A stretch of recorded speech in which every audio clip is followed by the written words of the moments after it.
মুন্সিগঞ্জ একের সর্বস্তরের জনগণকে জানাই আমার প্রাণ ঢালা অভিনন্দন, ভালোবাসা এবং সবাই আমার জন্য দোয়া করবেন।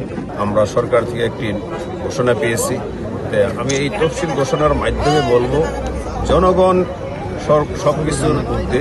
আমি সবসময় জনগণকে ভালোবাসি, যেহেতু আমার জন্ম এইখানে, আমি বড় হয়েছি এখানে, সবার সাথে আমার একটা ভালোবাসা আছে।